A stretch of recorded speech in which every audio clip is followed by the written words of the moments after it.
Betsy the Doll. Like most people these days, I had a fucked up childhood. Who doesn't, right? My father took off before I was born and my mother was left to care for me on her own, a skill she was sorely lacking. My mother slipped right back into the drug-addled, party lifestyle she'd enjoyed before I was born and had soon turned our two-bedroom apartment into an opium den. For the first 5 years of my life, I walked around in a confused, terrifying mist. The smoky air would flood down the hallway from our living room and slip under my bedroom door. It always seemed to linger for days. I know now that my mother wasn't a bad person, just a victim of her addictions. When she did have spare money, she would put food in the house or buy me clothes from Goodwill. The only pieces of furniture I had in my bedroom was a mattress set and a little blue and white toy chest. Not that I had a lot of toys to put in it, of course, just the 3 I had gotten for birthdays. One was an art kit, one was a red wagon, and the last, my pride and joy, was a doll named Betsy. Betsy was my best friend. We would have imaginary tea parties together, sleep together, and even take baths together. Sometimes, I even remember her voice. When I thought back on my conversations with the doll in adulthood, I realized that I was likely suffering from delusions, thanks to the always present butts of smoke that laid claim to the dingy hallways and drafty bedrooms of our small apartment. Still, I remember the sound of her voice, a pleasant, tingling lilt that was almost always coupled with a raucous giggle.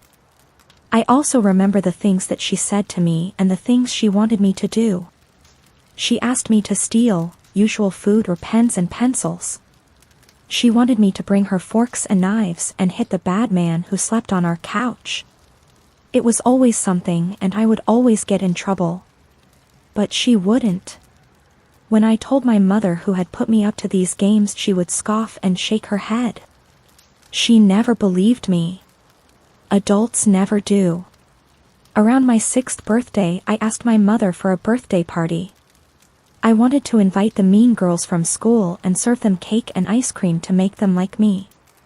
I remember standing in the kitchen that day with such hopes, having just asked the most important question of my entire life. The glass bottle of Coca-Cola I held was shaking in my nervous hands.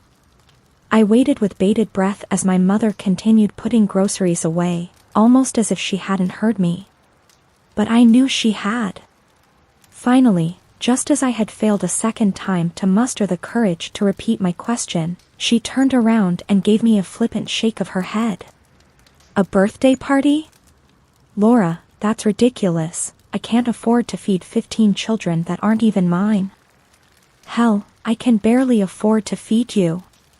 You eat like an elephant, especially for a girl your size. Or, I'm sorry, Betsy does. There's barely anything left for me to eat around here, much less a classroom of other people's brats. My face fell as she shook her head, mumbled something else under her breath and stumbled off into the living room. I heard the music go up then as more people walked in the door. Some left, some stayed, I never knew them either way. It simply wasn't fair. My mother threw parties all the time. What about me? I was a kid. All my friends had birthday parties and now the mean girls at school would know I was too poor to have one and they would tease me even more. I felt tears start to well in the corners of my eyes and I choked back a sob while I ran to my room and slammed the door behind me. Betsy was lying on the bed and smiling. She was always smiling. Usually it made me feel better, but today it just made me angry. She just kept staring at me, smiling. She was going to tell me to do something bad, again. This was why Mother wouldn't throw me a birthday party. It was because of all the trouble I got into because of her. This was her fault. Betsy didn't have to go to school and Betsy never got in trouble like I did. And in my young mind, I truly believed it was the doll, not my mother, who was to blame for everything. I snapped then. I screamed in indignant rage and I threw the bottle as hard as I could at the bed. It hit Betsy on her forehead and she fell on the floor. Good. I picked up the bottle and I hit her again and again. I thought I heard her laugh and I hit her harder. Then I laughed. When my rage was spent, I dragged Betsy to my toy chest and threw her in. I slammed it shut and kicked the chest against the wall. I never wanted to see Betsy again, ever. I never owned another doll after Betsy. About a week later the police came and two nice ladies took me to live in a new home in a new state, with food and toys and no drugs.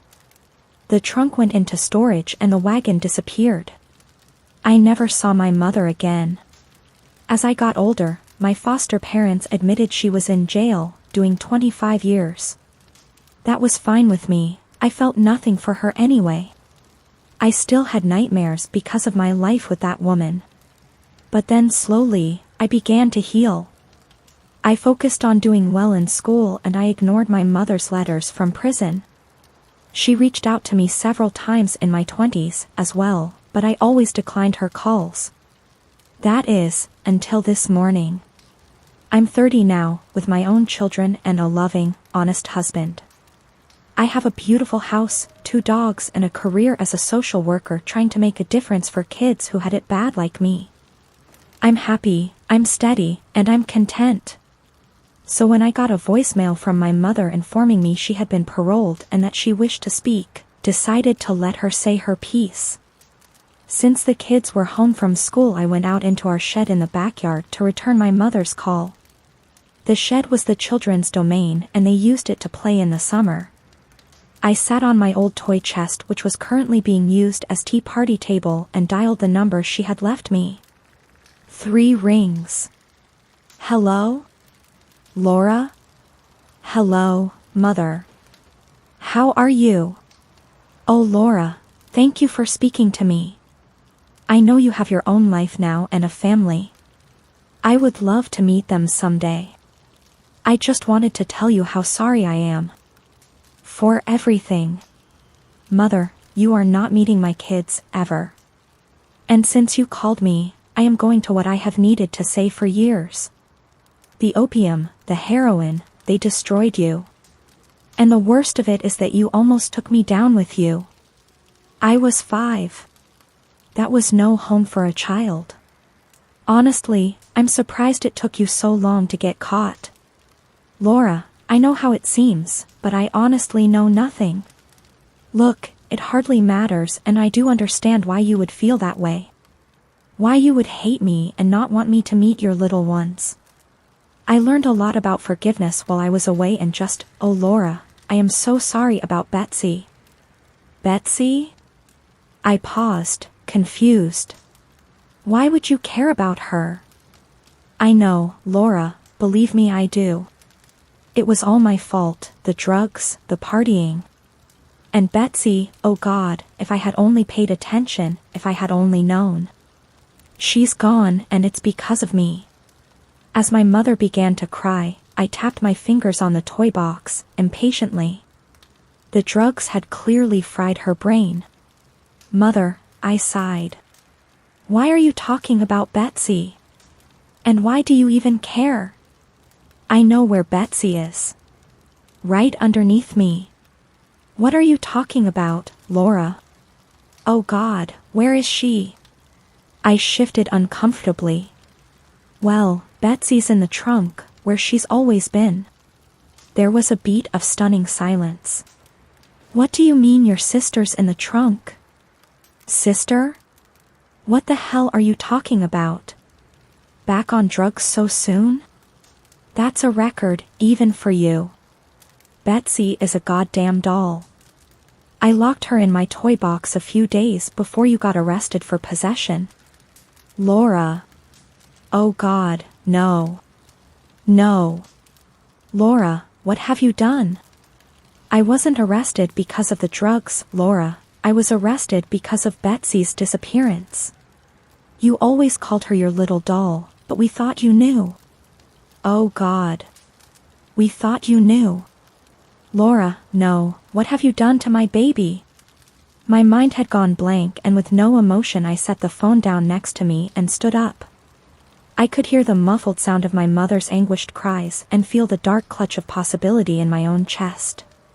Memories were stirring in the back of my mind, threatening to flood forward into my consciousness.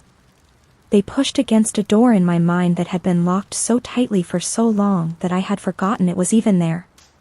Was it even possible? Could the trauma and the opium have really led me to believe that a small child was actually Doll? Begging for food and utensils to eat with, asking me to protect her from the bad man? No. I slowly turned around and brought my eyes down the makeshift tea party table. Surely, it was too small. You couldn't fit a person in there.